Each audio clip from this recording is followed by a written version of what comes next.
বাঙালি বিহারি ভাই ভাই ৪৪ একসঙ্গে লড়েছি আমরা, ৬১-তে আমরা একসঙ্গে লড়েছি। তো আমরা বাঙালি বিহারি বিভাজন কোথায়? বাঙালি আমাদের দাদা, আমরা হলাম ছোট ভাই।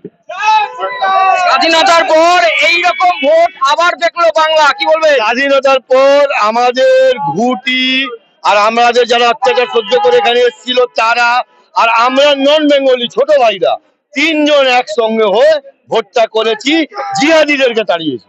২১ সালে বলা হয়েছিল ডবল ইঞ্জিন সরকার হবে, সেটা বলে প্রোমো ছিল, আর এটা ফাইনাল হলো, কি বলবেন? হ্যাঁ, আরে সেটার মধ্যে তো ওরা প্রতিটা এমএলএ সিটে 50,000 60,000 ভোট রিগিং করেছিল। আমাদের ঘর ভেঙে যেত, আমাদের ঘরে ঢুকতে দেয়নি।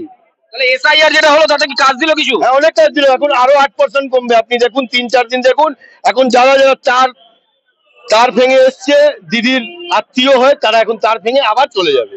এই ভোটের পার্সেন্টেজটা 20-তে চলে আসবে। এখন যেহেতু 30 আছে, ওটা 20-তে চলে আসবে। কেন কি এখন ছোট ভাই বড় ভাই একসঙ্গে এক ঘরে থাকবে। মুখ্যমন্ত্রী হিসেবে কাকে দেখতে চাইছেন? অলওয়েজ শুভেন্দু দা, তারপর আরো অনেক বড় বড় নেতা যায়। বিজেপি তো মুখ্যমন্ত্রী বলে কিছু থাকে না, সাধারণ কার্যকর্তাকে মুখ্যমন্ত্রী বানিয়ে দেয় বিজেপি। একটা ওয়ার্ড থেকে তুলে মুখ্যমন্ত্রী বানিয়ে দেবে। যোগী আদিত্যনাথ জানতো কেউ মুখ্যমন্ত্রী হবেন? উনি তো হলেন। পুষ্কর সিং ধামার হলেন।